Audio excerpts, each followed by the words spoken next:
breaks.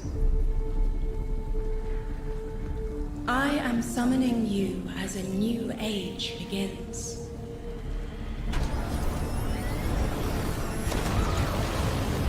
I see sapient life turn to each other.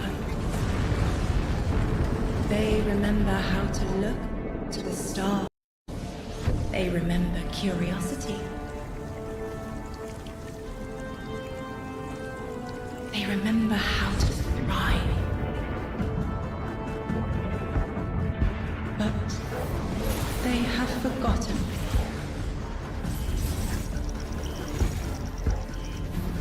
They forgot we were here long before the Traveler.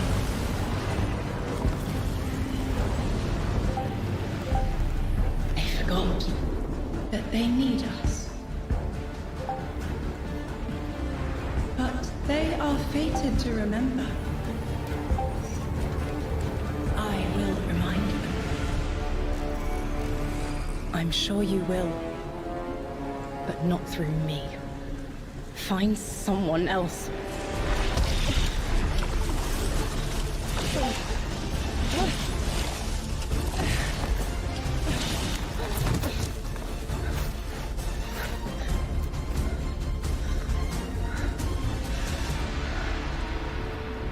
My will is my own.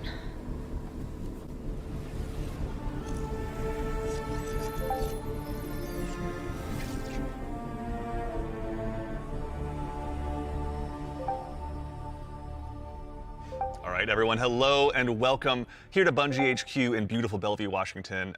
We have got an amazing stream lined up for you to tell you a little bit about the Edge of Fate and the future of Destiny 2 as well. My name's Andy. I work on the social media team here, but no need to worry. As always, I am joined by some of my amazing colleagues here at Bungie to share some of the finer details of the stuff that we're going to be getting into today. So I thought we go ahead and get into it so we can show you what we got. Starting first with this gentleman on my right and to your left is someone that you've probably seen if you've tuned into our streams before or Vidocs, the one and only Mr. Robbie Stevens, Assistant Game Director here at Bungie. How you doing? I'm doing great, Andy. It's always a pleasure to spend a day with you. Yeah, it's been a nice time, honestly, hasn't it? Yeah, well, always. To that end as well, for anyone that doesn't get to hang out as much as we do, can you tell everyone at home a little bit about yourself and what you do here? Yeah, sure. So I'm one of the creative and game directors for the game. So that means like I'm a vision holder and I work across the entire Destiny team with people like Allison and Dylan on the couch here to chart a new course for Destiny and a new future for the game. And just incredibly excited to be sharing with everyone today of what we've been up to. Yeah, can't wait. We've got a big show ahead, so thank you for being here. Yeah, of course. And of course, as we move, right on down the line, someone who, again, has also had the good opportunity to join us on these streams as well, and is now firing some finger guns like a pro. Destiny's narrative director, the one and only Allison Lures. Allison, hello. How's it going? It's going so good. I'm here on a couch and I get to yell about Destiny with you. So it's a good day. Yeah, honestly, I'll take that anytime I can. Well, Same. For anyone who also hasn't had a chance to yell on couches about Destiny with us or hasn't joined us in the past, do you mind telling us a little bit about yourself? Sure. So my name is Allison. I'm the narrative director for Destiny 2. And so that means it's the job of me and my team to make you laugh and make you cry and make you go, whoa, I totally forgot about this thing from 8 years ago. How did they remember? It's because we're good at our jobs. It's true. So there you yeah. go. As someone who gets to sit in on the writers' rooms, I can now doubly confirm that. So thank you for love being having you here. there. So much fun. No, seriously, thank you so much. And of course, as we move right on down the line, the gentleman there at the very end of the couch, someone who is a friend to all Guardian kind, who's known far and wide, a member of the Destiny Global Comms team here at Bungie, Mr. Dylan Gaffner. How's it going, Dylan? It's going well. How are you, Andy? I'm doing so well. Thank you so much for Got to make sure to ask every time. I appreciate it. You know, all the help I can get. Well, to anyone out there who may not have accosted you on the wild world of social media or is just somehow meeting you for the first time, do you mind telling us about what you do here at Bungie? My name is Dylan Gaffner, formerly community team, where we would go out, collect your feedback, translate it to the dev team, and then bring their information back to you, kind of be that middleman. Now I'm on Global Comms, so I'm going to be in more of like a puzzle piece organization stage of what do we talk about, when do we talk about it, why do we talk about it, and then just making sure we get the information out to all players. Yeah, well, we all appreciate it. Thank you for always being the voice of the player inside our hallowed halls. We appreciate it. Thank you. All right, well, now that we've kind of got the intros out of the way, let's talk about our new saga. Robbie, I'd love to start with you. What's up next in Destiny, and where are we exploring? Yeah, so our first expansion this year, The Edge of Fate, is the start of a brand new multi-year saga called the Fate Saga. And so we want to tell a story about something older, about the nature of fate itself. Are we bound by it? Can we fight it? Because before the Traveler ever arrived in our solar system, There is already space magic here, Andy. Yeah. Yeah. And so ultimately, this is a story that we're going to explore one of Destiny's biggest mysteries and the foundations of the universe itself. You're talking about the 9, aren't you? Who Yeah. told you? I think it's Subtle, How did I you know. guess? Yeah. Set you off. We did such a good job with this Really secret. buried that lead, didn't we? Yeah. Just a little bit. That's, but I mean, to that end, so who and maybe more appropriately, what are the 9? Yeah, so buckle up. In the simplest description possible, the 9 are extraordinarily powerful beings that have been in the solar system for way, way, way, way longer than the Traveler. We can think of them as being kind of connected to each of the major celestial bodies in Sol. So that's each of our 8 planets plus the sun. Sorry, Pluto. It's messed up. Didn't make the cut. All right, fair. I don't make the rules. Yeah, there you go. But the important thing to know about them is that this is why we're going to be so focused on the solar system for the next saga. We want to ask questions about our home that we've never asked before. Yeah. So when it comes to the 9, obviously, Eagle-eyed Guardians have been able to spot references to them for quite some time, whether it be outright ominous or a straight-up game show in some cases. Can you tell us a little bit maybe about what we should expect from them? Expect to be surprised. We're, like you said, the lore of the 9 really ranges from like Star Horse infinitely neighing to the 9 doing genuinely awful, awful things in our lore. And so the important thing to know about them is that the 9 are individuals. This isn't a collective. It's not like a hive mind. Each of them are kind of their own being, their own person in the loose definition of a person. They have different wants and desires. They can ally with different members and fight with different members too. In the words of one of our characters really early on, there are aliens, and then there's aliens, and then there are aliens, and that latter one is what the 9 are qualified as. Fair enough. All right, so beings of obviously immense power, something that the Guardians have gone toe-to-toe with in the past. We've even faced off against the very embodiment of the darkness itself. Yeah. What could be tougher than that? Yeah, so this is something that we think about a lot about because ultimately the 9 seek to free themselves at no matter the cost to humanity. And because they're extra dimensional in the ways that Allison are describing, they're not bound by the same rules that we are, that we've really experienced before in the game today. And so humanity and the Guardians, to many of them, are ultimately just bugs that can be squashed on, that they don't really care or think about beyond, achieving their ultimate goals. So. Yeah, I mean, like, for the last 10 years, Guardians have really just been making their own fate. Yeah. I mean, so the 9 is challenging that. How are we going to deal with it? Yeah, whether we like it or not, the 9 have a plan for us. And like you said, Guardians are really good at making their own fate and going out and deciding who they want to be. But what happens when them deciding to make our own fate is exactly what our fate is? Like, what if that was the plan all along? These are extra-dimensional beings. That means they perceive our reality in a very different way and can interact with it in a very different way. It's like they're a move ahead in chess. Weird. What a reference. But you were mentioning, obviously the Fate Saga is one of the subjects of today. How long can we expect the Fate Saga to last? Yeah, so the Fate Saga is going to play out over several years. And ultimately, we know where we're driving this car. We know where we're going with it. But the conclusion of the Edge of Fate itself is going to leave you with more questions than answers. And it's going to be the catalyst into this new multi-year saga. Because we really want to return Destiny to being a game about big questions, right? And so the way we think about this is about pouring jet fuel into the speculation engine of the game. So we're going to be revealing a lot of ideas, a lot of concepts, and many of them we're not going to be answering immediately because we're going to be telling the story over multiple expansions, and we're going to be giving you those expansion beats more times than we have before in the past. And so the Year of Prophecy kicks off with the Fate Saga, and with it, humanity is now set on a collision course with this celestial pantheon of the system that has been here for a very, very long time. And so the Edge of Fate launches on July 15th. And then the second expansion of our Year of Prophecy is Renegade, which comes this winter. And then later in 2026, we've got Shattered Cycle and The Alchemist. It's a lot of stuff. Yeah. A lot of exciting beats. And so, again, the Edge of Fate is just the beginning of this long journey of this awesome vehicle we're all jumping into and driving together, and it's going to take us to some new places. That's exciting. So with regards to the Edge of Fate right here in front of us, you were also nice enough to bring the class something today. You've got some gameplay with you, right? Oh, yeah, we got some clips. Oh, yeah. Yeah, we should show those off. It's a doozy. Let's check it I out. like the present. Let's check it out.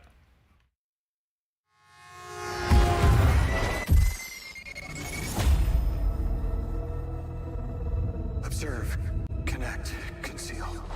Guardian, I had a vision. Conform, comply, return. They just wanted to show us disasters. Observe, connect, conceal. I'm not human anymore. Return, conform, comply. No one else should know what this feels like.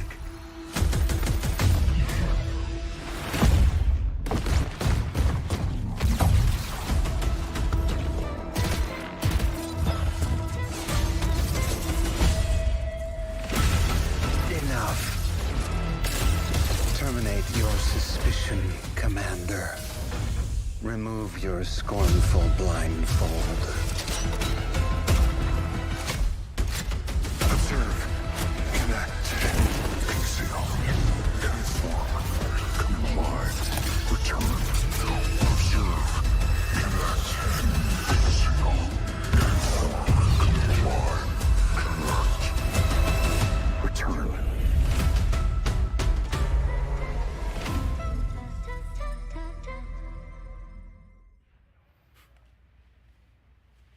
All right, that gives us an awful lot to go ahead and continue to dive into. And here to help us go ahead and explore a little bit more of it, everyone, you probably noticed we've been joined by someone new here on the couch.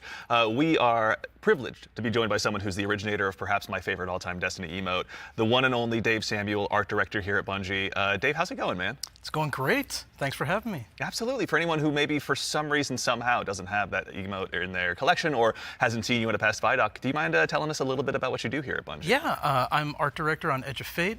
I work with the art team to visualize the narrative and design and kind of bring it all together. It's a lot to bring together. Thank you very much for being here today. Yeah. So with the Edge of Fate, it's obviously the first expansion in the Fate saga. Allison, I'd love to start with you, actually. What can you tell us about the Edge of Fate? The Edge of Fate begins with an invitation, and we are invited along with a very specific group of people to a location, to a moment in time for a very specific reason. Very specific purpose. Very specific reason and purpose, yes. Yeah. And the place that we're going to is called Kepler. And so you may be saying, now, Allison, hold your horses You read my mind. Yeah. because the Kepler I know is the one that's way outside of our galaxy. What do you mean we're going to Kepler? And I say, like, dear friend, didn't you know if you look inside in Destiny's universe, the Oort cloud at the edge of the solar system, you'll find a little planetoid that also happens to be named Kepler here in the world of Destiny. And that's where we're going, to Kepler. Super exciting. And this is kind of a, Robbie, we were talking kind of before the show. This is like like a first taste of something new, right? Yeah, so what you're seeing here is us just trying something new. We're expanding the universe of Destiny, creating new mysteries to uncover. This whole destination is about exploring a labyrinthian world that took inspirations from things like Dreaming City, exotic missions, dungeons, and it's wrapping it all through a Metroidvania expired experience. And so at the heart of all of this, at the heart of the Edge of Fate, is a player-driven exploration and discovery of an exotic world with brand new abilities. So actually to even just maybe dig a little bit deeper, like how is the Edge of Fate going to be different from past expansions that we've made for Destiny? Yeah, so at the global scale, when we're thinking about expansions in the Year of Prophecy and the formula of Destiny expansions going forward, first off, we're doing 2 expansions a year instead of just 1. And think of each of these expansions as a little bigger than something like a Rise of Iron from D1. And so both of these expansions combined are going to be even more expansion content than we've done in the past. And by delivering 2 of these a year,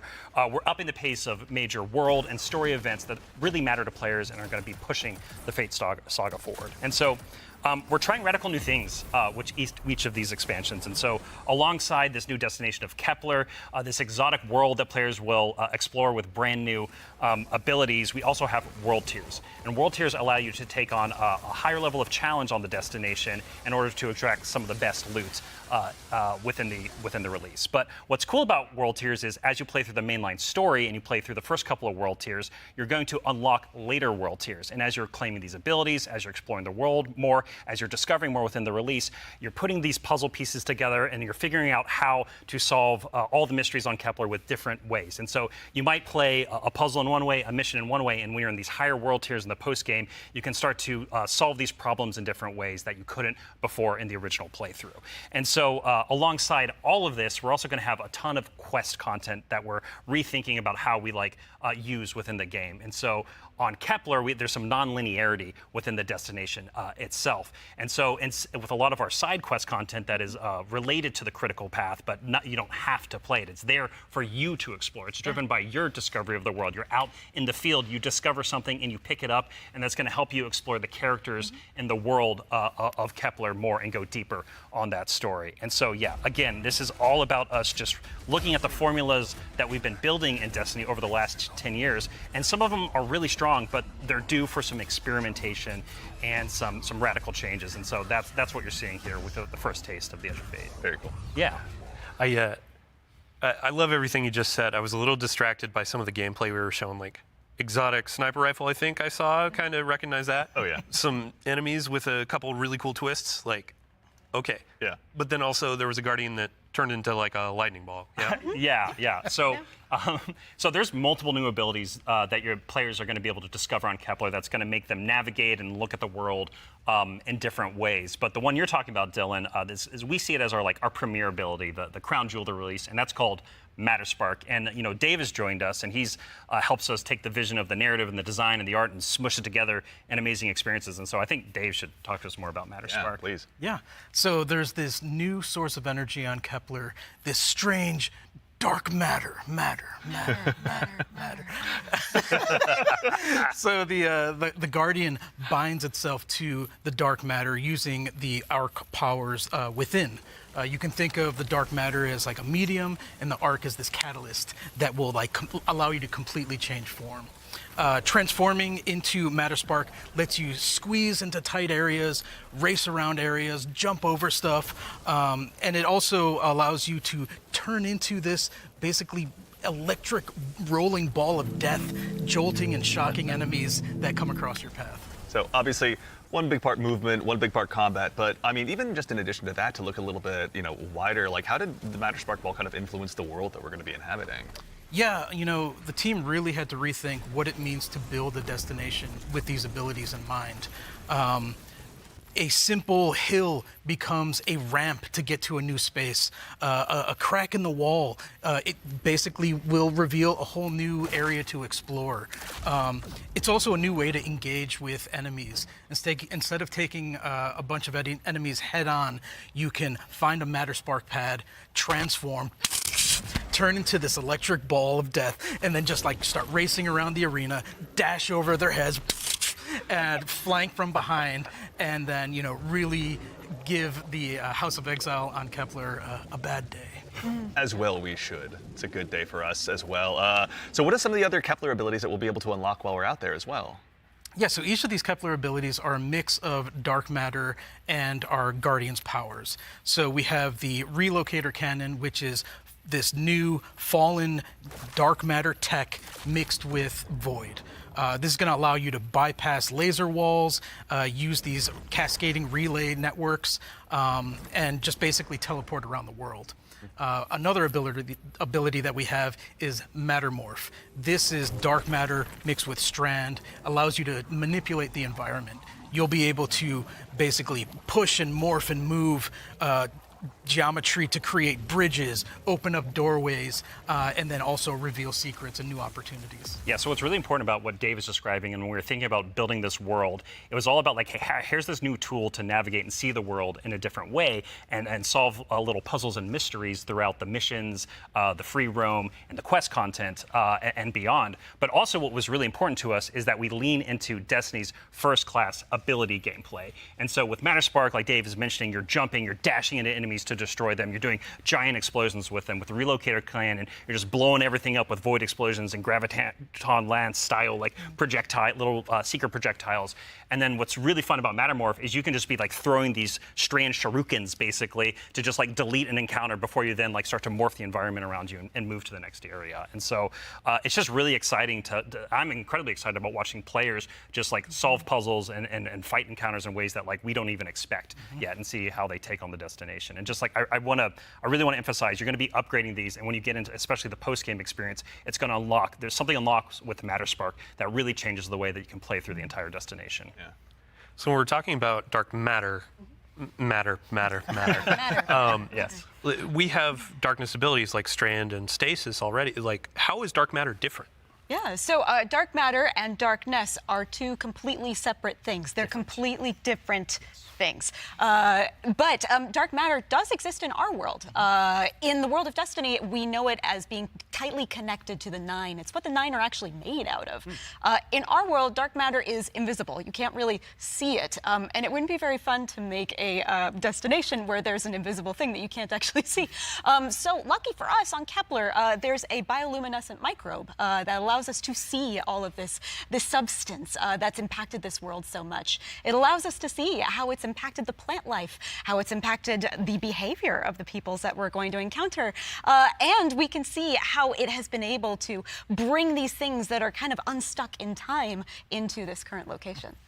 I do have to put on my drifter hat for just a second and, like, what does it smell like? What does it taste like? Yeah.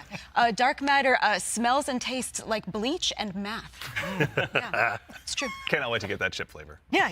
Get it with a sandwich today after. It's zesty. Yeah, it's really good. Actually, so on the topic too of stuff in the trailer as well, we heard someone talking there. Can you tell us who that was? Sure. That was Lodi. Lodi is a new character that we're introducing in Apollo.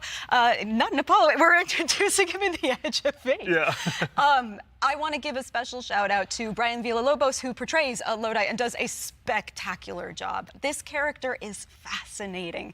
He's kind of a fish out of water, but the fun thing about tropes is to kind of put a twist on them, right? So what if that fish that we pulled out of the water was the most qualified fish to be pulled out into the air? Down for anything. It's down for anything. Yeah. And what if that fish was kind of made to be pulled out of the water?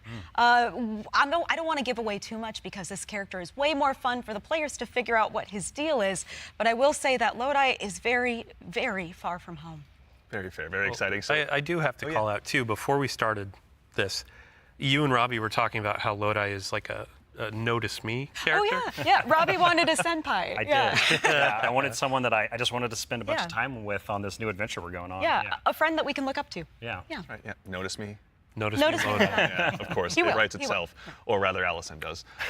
So with regards to the characters as well, so is it a whole new cast of characters in the Edge of Fate? No, we're going to see some new faces like Lodi and other characters, but we're also going to see some familiar ones too. Ikora is here. The stakes are high enough that she's here investigating what's going on.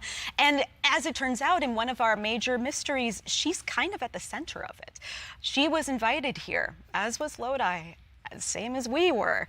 All of it's kind of tied together. Very exciting. So the way, if I can, please, like yeah. the way we think about this is about all these characters, their fates are intertwined in some Yes. way. There's these puppet masters that have been pulling the strings for a very, very long time in order for everyone to get here at this moment. And so as a guardian and these characters involved, they're going to have to decide if they're fight your fate. Like that's what we think about. For these individuals, that's what they're going to have to go through and determine about how they can stand up to this new conflict that is surrounded by the Nine, because they are fated to be here. And what does that mean for them, and what does that mean for their future and the future of Soul itself?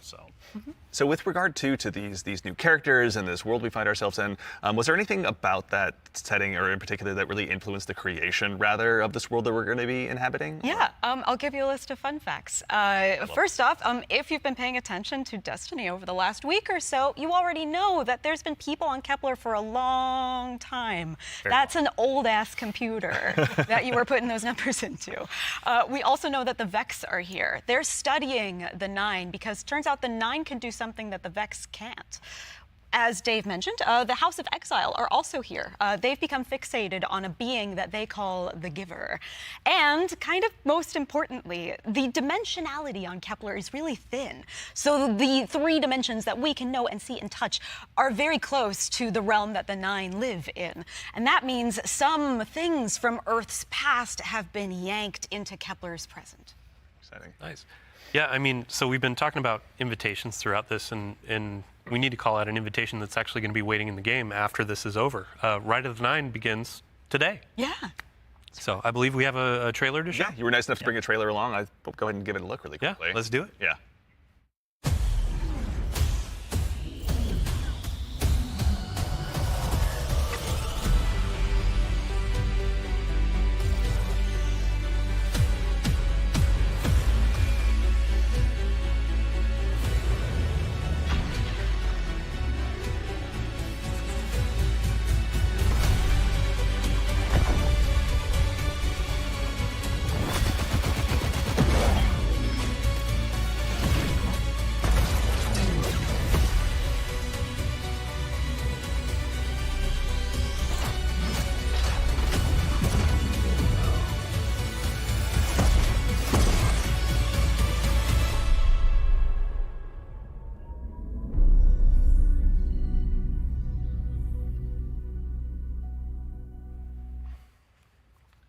All right, so that's Rite of the Nine, which is our essential prologue story for the Edge of Fate.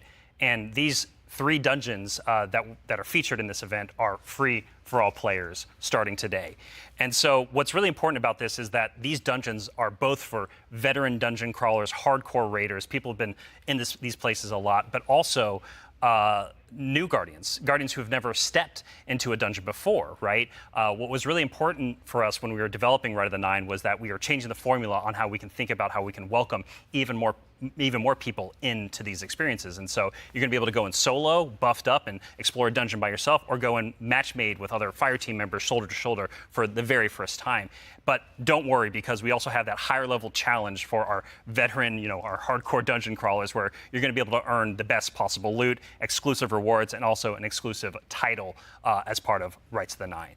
What's also really important about this event for being a prologue for the Edge of Fate is that it really reintroduces the emissary into the game, and you're going to learn why her job is pretty crappy and why she quits at the top of the Edge of Fate, like we saw at the beginning of this show. And so, Andy, we've been talking a bunch about how our Destiny expansions are changing the formula for Destiny going forward.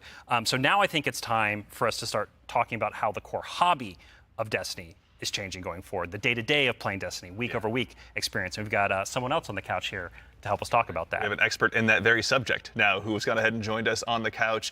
We are now joined by the one and only Mr. Ben Womack, creative director here on Destiny. Ben, how's it going, man? Hey, I'm doing great. I'm really excited to be here. There's a lot to talk about. Yeah, seriously. There is a lot. Yeah, it's going to be a very good conversation we have coming up. Yes. But before we get into that, can you tell us just a little bit about what you do here? Yeah. So I'm the Destiny 2 creative director for the core game, or the core hobby, as we call it. Yeah. And it has to do with all parts of the game, everything from Edge of Fate, through our seasons, through the fundamental systems.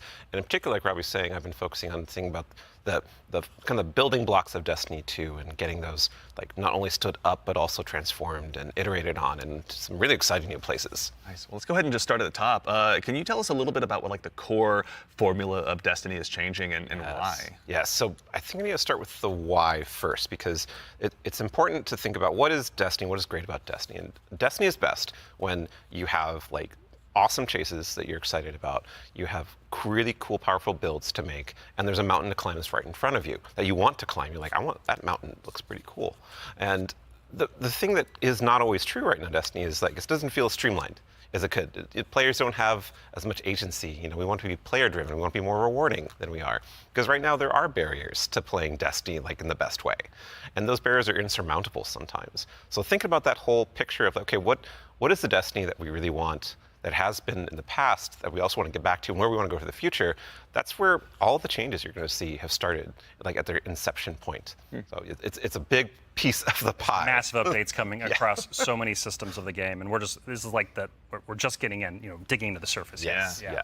I mean, to that same end, then, how are we making it easier? Pardon me, to go ahead and just get straight into the fun. Oh no, let's do it, because that's exactly what we want to do. Yeah. And the first thing you're going to see when you log into Destiny with Edge of Fate, you're going to log in your character and see your ship in orbit. It's going to say, it's not going to say Open Director. It's going to say Open Portal.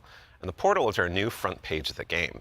We're trying to get you to the fun as fast as possible and as few clicks as we can. We even have Edge of Fate there in the corner so that it's right immediately there. No fumbling around with the map to get to it, really. And we're also taking other big parts of the game, the ritual game and for seasons, and putting them into these ops categories. So the idea is that we're having these different ops for different moods. We're having solo ops. We have a bunch of fire team ops. We have pinnacle ops. And of course, we have crucible ops, still super important for the game. Yeah. I mean, to start up at the top, can you tell us a little bit more about what solo ops is? Oh, yeah. So solo ops is exactly what it says on the tin. It is a bunch of activities that are made for solo players. And the conception point of that was we want to make activities for players who have a smaller amount of time that they want to play in, and they don't necessarily want to have dependencies on other players, but they still want to get in there and play for 10 to 15 minutes and get some real progress. Yeah, get some loot. Yeah, get some loot. Yeah. Get some loot and get your character forward and feel like, I played some Destiny, that was great. And even if you don't feel like playing with other people, that's fine, because we have an activity type that is designed for one player. Excellent. So, I mean, to that same end, what are some other ways that we can play and have fun using Portal as well? Yeah, so Robbie actually has a great way of talking about this. Yeah, some of the North Star that is what we talk about when we were developing the Portal early on was like, where are we headed with this thing? And ultimately, it's play your way. It's giving players more agency, more personal drive to figure out how they want to engage with the power climb and the new progression systems coming and our seasons. And so the entirety new progression and power climb is now all available to you in the Portal at your fingertips in one place. It's really easy to find, really easy to jump in. Anything you play inside of that category is any of those categories is gonna help you make progress. And so, because we want Destiny to be welcoming not only to new players, but also old players who are coming back to the game to join us with the Edge of Fate. And we also want this to be like a new even playing field for everyone. And so, as part of this is a commitment from us as part of the core hobby and all the seasonal content we're building, that we're going to be continually investing in this, right? We're going to be continually updating this over time for years to come. And so, you're asking me directly, like, what else is there to do? Yeah. Ben mentioned solo ops. We also have the fire team ops and pinnacle ops. Both these are more around playing with other fire team members, shoulder to shoulder, where fire team ops are more quicker sessions. There are some longer form things in it too, but then pinnacle ops are more about those really long form or more challenging kind of focused activities like exotic missions, for instance. And so, and then the one thing we haven't talked about yet very deeply, but is incredibly important, and it's something that I think we've done for the first time like ever, or maybe since early D1. It's kind of a return to form. Yeah. You're going to be able to experience the entirety of the power climb within Crucible Ops by playing PvP, right?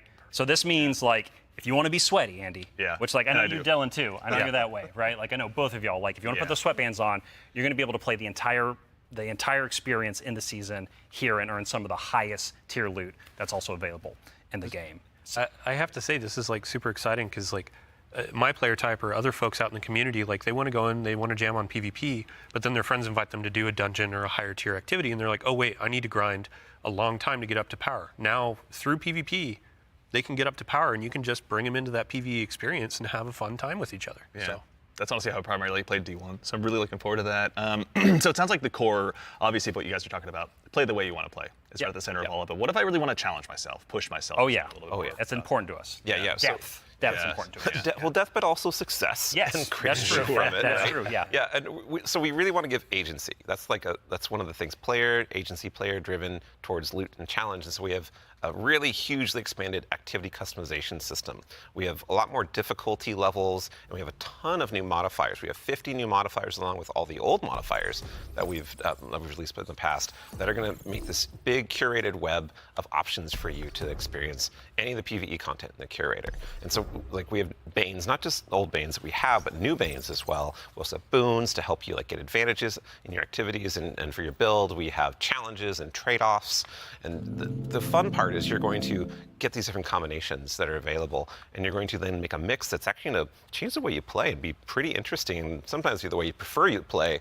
Like there's a new boon called Grappler that I personally love. It's kind of my preferred way to play, where they give you 3 grapple grenades replacing your current grenade. You can't do the melee, but they recharge super fast. So any build you want, you could now Spider-Man around any map. It's actually super fun. It's so fun. Yeah, and I mean, like, what's at the heart of what Ben is talking about is what we kind of call the virtuous cycle, right? Where you're going to be crafting your build, tinkering with the activity, looking at like how you can earn a higher tier of reward by taking on a higher challenge. And as you earn better loot, you're looking towards that next mountain to climb just ahead of you all the time. And so this is really about how far you want to push yourself upwards within the portal itself. But also, we also are thinking about the people, and that's the depth, right? That's the depth of the challenge that we're talking about. That's also, but we're also thinking about the people who don't have as much time to play with like solo ops, and also if you're scared of modifiers or you're scared of customizing these activities. Or you just don't feel like doing it. Yeah, no, that's a great way to describe it. Thank you. We have a bunch of quick play options, right, Ben? Yeah, quick play options, and we actually have matchmaking and fire team ops. And we have fire team finder, and so you're able to like really choose kind of what you're in the mood for. Oh yeah, we technically have matchmaking across every activity that exists. Except for solo ops, because that's solo. Right. But yes, otherwise, but in the fire teams or pinnacle ops, it's everything. Yeah, you'll have options to play by yourself or with other people. Oh, actually, a really fun part is you can play a strike by yourself as hard as you want it to now, true, which is really fun. Yeah. Well, you're talking about like all the different boons and combinations. I think at one point you were saying around 50 or something like that. Those 50 new apply ones. 50 new ones. Yeah. So it's like you can take those into solo ops. Like we're talking about this being kind of leisurely, bite-sized activity, but if you want to take it and say, I don't want Weenie Hut Jr., I want like esoteric level solo hardest thing in the world, like you can kind of customize and do that. You can just do it from the very start if you really want to. Yeah. And Depends on how deep you want to go. Yeah. Really. Yeah, and the point is that you're going to like stretch that far, and we want the reward to feel like worthwhile. Yeah. And, Yeah, you want to feel like as you're pushing yourself, you are rewarded for it. That is something that's really important to the vision here for the portal. Yeah. Rewards, huh? rewards. There are a lot of rewards, aren't there? It's funny you mentioned it. Yeah, we've got Banes, boons, modifiers, but let's talk about gear for a little bit here. Yeah. What's changing about loot and why should Guardians care? Yeah, so like talking about chases and mountains and builds, like gear's at the center of all of that. And we actually have two giant gear changes I'm gonna like put in two little buckets for us to talk about. Yep. The first one is Armor 3.0. And the next one is gear tiers. And so like talking about Armor 3.0 first, we are probably making the biggest change ever since Shadowkeep. It's around huge. the system. It's yeah, enormous. It's a huge change. Yeah, so like we're adding set bonuses, which is a long requested feature for all the new armor that you're going to be able to get at Edge of Fate launch, and we're redoing all the stats on armor. Where they can now like exceed 100. Go beyond 100. Go beyond 100 for extra bonuses. Yep. We're going to every single piece of new legendary armor that drops is going to have all the energy filled in, so you can build crafting right away, and it's going to essentially like. There's more features actually that I could talk about, but I don't think I'm allowed to yet. Fair. Well, something that we can talk about too, you mentioned gear tiers as well. Yeah. Let's talk about that a little bit. Yeah, so gear tiers are very exciting because every single legendary weapon and armor that you can get is going to have 5 gear tiers, starting from 1 going up to 5. And like we have a 5 gear tier 5 piece of legs armor on the screen right now. And you can see that like this is like looks really cool with iconography, but it also has a ton more stats. And oh look, what's that? Yeah, what's going on with the energy there? Yeah, the energy. Ben? Yeah, that energy says 11, and it's true. 11. Yep. It's not a typo. Like energy is going to 11 for higher tier armor, and so if you want that for your build crafting opportunities, it does like give you some new options you never had before. You're gonna have to challenge yourself to get more higher tier armor and keep on going to get yet more higher tier armor to get those options. Yeah. And this is also not something that's just relegated to armor, right? When it comes to weapons, they're obviously getting their own refresh as well. Yes. I mean, what's Destiny without chasing some? You read my mind. Yeah, like weapons seriously. are part of the player identity. Some people like have a gun that they love. You got fashion, and then you have gunplay. That's right? true, though we do have fashion for your guns a bit now. Hey. well, so because once you reach tier 5 for your legendary drops, you're going to be getting tier 5 weapons, and those have unique shader treatment. It's like essentially a completely different look that's going to immediately identify it to you and others that this is the highest tier gear of this drop that you can get. It's going to show on the weapon. It's going to show on the icon. It's even going to show when you kill enemies with that weapon, because there's unique kill effects for tier 5 weapons that you can turn on or off if you don't want it, but your gameplay will like show that the weapon that is being used is like the highest tier you can get. Yeah, Giver's Blessing, which I think we have on screen right now. This is one of the Kepler auto rifles, and I cannot put this thing down. Oh, it's so good. Yeah, when we're playing through the Edge of Fate right now, and it's what's really exciting about it for me is that like when you see that tier 5 drop, like immediately that's better than like a tier 3 or tier 4 weapon that you have, right? And I think that's when we talk about making Destiny easier to just jump in, find the fun, make it accessible, but also create more depth. Yeah. This is what we're thinking about. It's like how can we just make immediate, like you understand, like okay, this is probably better than the thing I have right now, depending on what gear tier it is. Yeah. I mean, that's a good example of how much time and effort is being put into these game systems to make them more like approachable. Change can be scary. There's a lot of change that's about to come to the game. We're Armor 3.0, we have so many new boons, we have a bunch of new stuff. And after 10 years of Destiny, this is going to flip some stuff on its head. So, I mean, we're going to have a bunch of blog content. We're going to have interviews with Robbie, with Ben, with more folks across the team that have been working on this. And then we'll also be elevating our creator community when they're creating guides, all that kind of stuff. It's going to be a fun time. But ultimately, a big shout out and thank you to all the folks that have been coming into our studio, giving feedback early on some of these systems so they can be more approachable.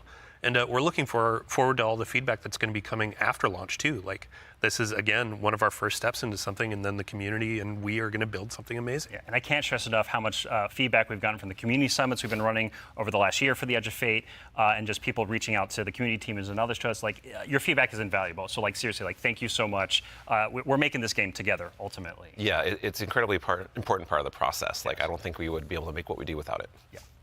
working with the community is obviously a core part. Dylan, huge thanks to you and your team, obviously, for helping to lead that charge. And in advance for the big blogs you get to write. And then also our social media team will go ahead and get out the door, so go ahead and give us a follow. I think, Ben, you were saying you wanted to try to break the record for longest twid? I'm more predicting we are. Yeah. So It's not about try, it's the state of things. It's going to be a multi-month journey as we head towards launch. So. Yeah, be a good time. But we've been talking a lot about the core Destiny hobby. How does that extend into like how players are going to experience like a full year of Destiny? Yeah, so we've been focusing on improving and changing the formula of Destiny in multiple ways. And so progressing through the Fate Saga is going to be more meaningful with 2 expansions a year. We've been talking about how focusing our seasons on the core hobby of Destiny and that commitment to continually updating it. And in addition, we're going to have 2 free major updates between each of our major expansions coming in the Year of Prophecy and beyond. And so ultimately that means there's 4 big beats happening in a year, 2 expansions, 2 free major updates between those expansions. So what that means we're not doing is paid seasonal content anymore. We're not doing separate seasonal storylines. And this also means we're not building a bunch of activity content that basically just goes away and is less meaningful to the game after 3 months. So we're instead focusing all of that effort that used to go there instead into building up the core hobby of the game so the core hobby stays fresh and exciting, year round. And so ultimately, this means no more paywalls for seasonal content, and also these major updates themselves that I'm signposting around right now. The size of them, roughly, and the inspiration for them, we're thinking about is like Into the Light. Okay. So when you say like Into the Light, for folks that aren't out there, like what for a major update, how big is that? Like how do you encapsulate that? So when I say Into the Light, a lot of this is like the inspiration of what it was. And with Into the Light came a really cool theme that wrapped around all the new stuff we were building within it, but also a lot of the reprise stuff as well. And also, with it came Onslaught, a new type of activity. It came with reprised exotic missions and a rethinking of how we could do like a rad style event, a raid event with the Pantheon. And so for our first major update coming a few weeks after the Edge of Fate launches, we've got Ash and Iron. Right? And so with Ash and Iron, we're going to be returning to the Plague Lands. Returning to the Plague Lands, can't wait. It's going to happen. Plague Lands, baby. And so that story is going to pick up from where we left off from the Edge of Fate. And with it, we're going to have a new activity called Reclaim, a brand new exotic mission, new types of pinnacle ops entering that for the first time, as well as, of course, what's Destiny without loot to chase? We've got new gear, new rewards, and 2 new exotic weapons as part of Ash and Iron as well. And again, this major update and all the seasonal content going forward is free for all players. All the activity content that exists in the portal, that's free to play. Very nice. So even to actually go one quick layer 2 deeper on seasons as well, what are some of the cool things that we're going to be able to do with the season that's launching alongside the Edge of Fate? Yeah, Ben has been working on this space with the team for a while now, so I'm going to kick this one to him. Yeah, so we're trying to make any time the best time to hop into Destiny. And one of the ways we want to do that is we want to invest in events that are like accelerating the game and enhancing every part of the game, but also bringing new cool stuff. And actually, we've been working on this so long, we actually have some new cool stuff coming before the Edge of Fate. It's a special little treat. Yeah, special little treat. So this Friday, you can play a little event, maybe you've heard of it, called Heavy Metal, which is Tanks versus Briggs, a new PvP mode. It's super fun. I would kind of wish I was playing it right now, I'm not gonna lie. But the thing that people at home don't know is we have a new reward. That's a unique thing in Destiny if you invest in this event, if you go and play. And it is a free-to-play event. So this reward is free to play. It is a new combat vehicle that goes in your Sparrow sled, combat Sparrow, if you will, called the Griffin.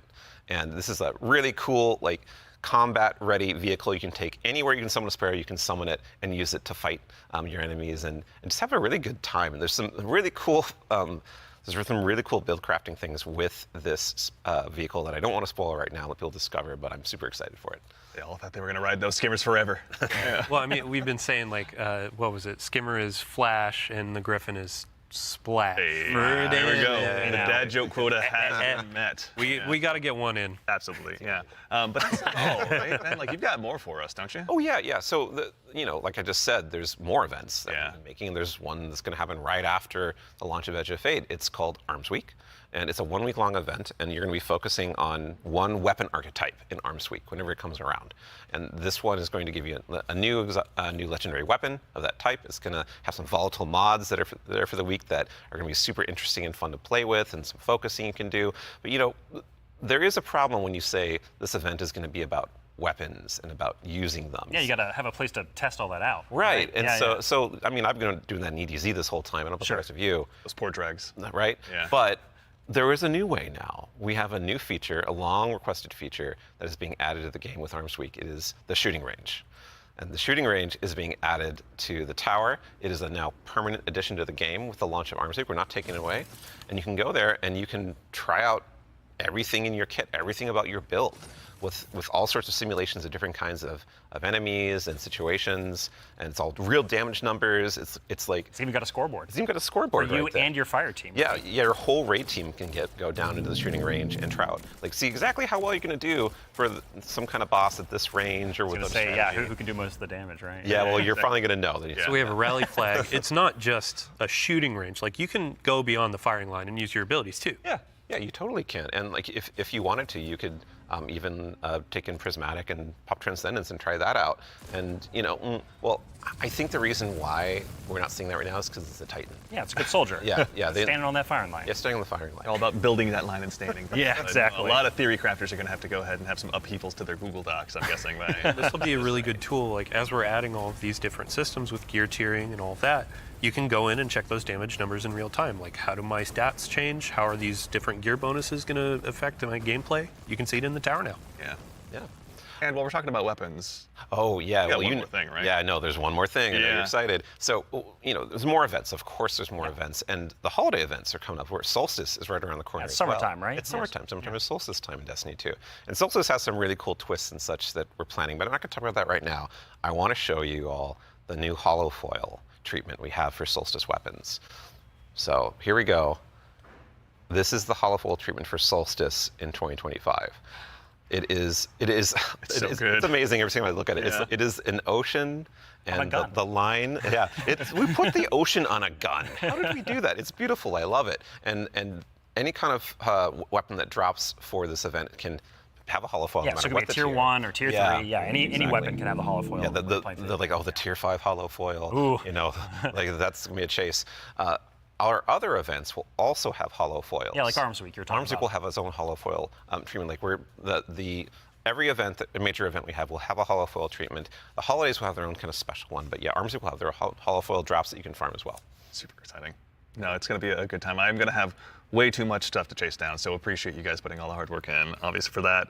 But I believe we've got one more thing. Yeah, I mean, we've been talking a lot about, here are the free updates coming to Destiny, the portal, a bunch of different stuff, Edge of Fate, but we also have another expansion, and we need Allison back on the couch to talk about Right, it. yeah, Allison. Yeah. She's the best one to talk Yeah, about. There we go. we've got something very exciting, and so once again, Allison, thank you for taking the time to join us today. We appreciate it. Of course. I'm so excited to be the one more thing. Yeah, it's a tradition around here, so we're glad that you could obviously go ahead and lead us into this one. But, as Dylan mentioned, we've talked about the Edge of Fate, but this is the first year we're going to be doing 2 expansions over the course of a year. Can you tell us a little bit about Renegades? Yeah, so we're going to have a dedicated reveal for Renegades in September alongside our major update, Ashen Iron. But earlier we were talking about how sometimes our formulas can constrain us from experimenting and innovating. And so in that spirit, Renegades is going to be very different from the Edge of Fate. What I can tell you, and we'll talk plenty about it later, is that we're going to be experimenting and innovating with activities, with social mechanics, and more. But more importantly, I want to talk about our inspiration.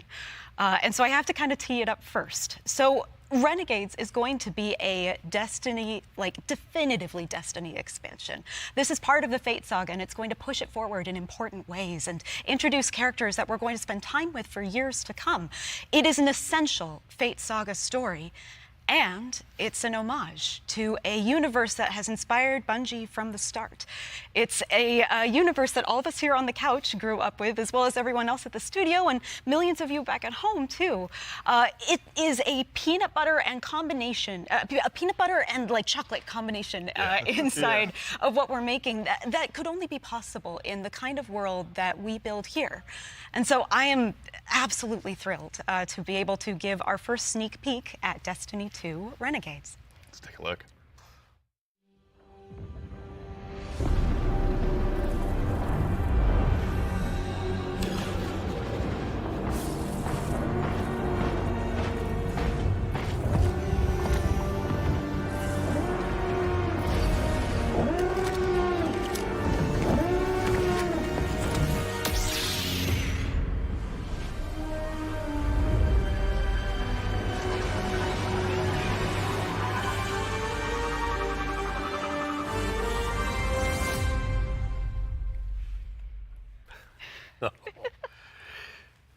Okay, Robbie, what did we just see?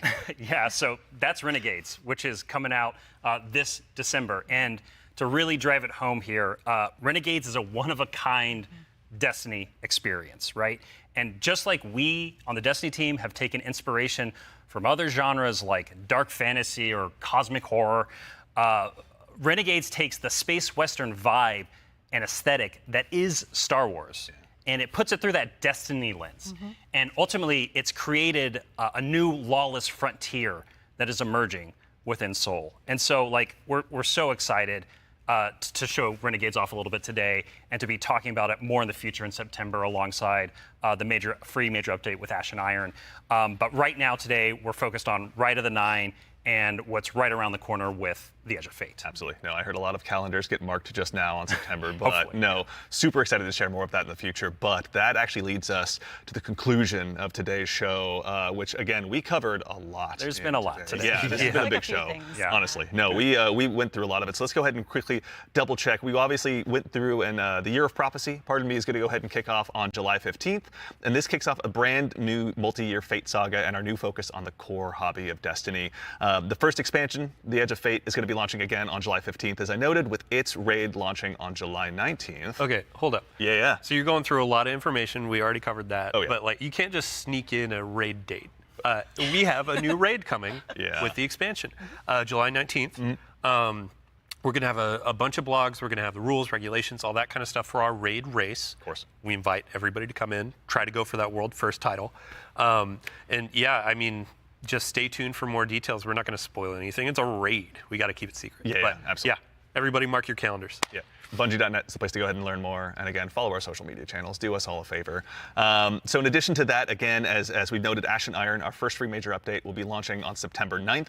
Renegades, very exciting, will be launching in December. And then keep an eye again on our social channels. We'll provide all the updates once they're available. But as far as today goes, the Edge of Fate and the entire Year of Prophecy pre-orders are available starting right now. Now, pre-ordering for starters, the Ultimate Edition will go ahead and unlock the New Land Beyond. New Land Beyond, that exotic sniper. Super I excited. can't wait, man. I can't wait, same, honestly. That'll be unlockable in addition to several other goodies. And also, we've also got a collector's edition that'll be available. You can see here on screen, it will be coming with an awful lot of very cool stuff, including this cool statue that you may have noticed here that's been sitting with us on stage. This is one that you can go ahead and add to your collection as well, but that's not all that's in there. Is there, Allison? We got, the writing team got a little excited on this one.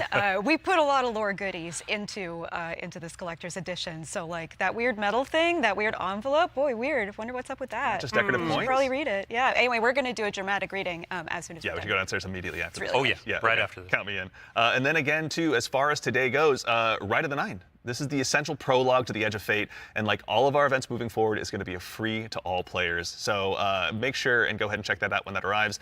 And before the show wraps up, make sure and stick around for a little bit longer. We're going to be rating our good friend Sammy Cat as well. So go ahead and give her a follow. Tell her we said hello in chat. Pardon me. If you have any Twitch Prime subs or anything like that, go ahead and do us a favor. Drop it over there and check out her stream. She's going to be having a good time. But that concludes it for us here today. So for starters, huge thanks to my teammates here for joining me. Thank you, Andy. Thanks for having us. Absolutely. Yeah, Robbie, Allison, Dylan, of course. There we go. We got Ben and, of course, Mr. Dave Samuel. Thank you all so much for being here today. And then, of course, to the crew that puts all this on.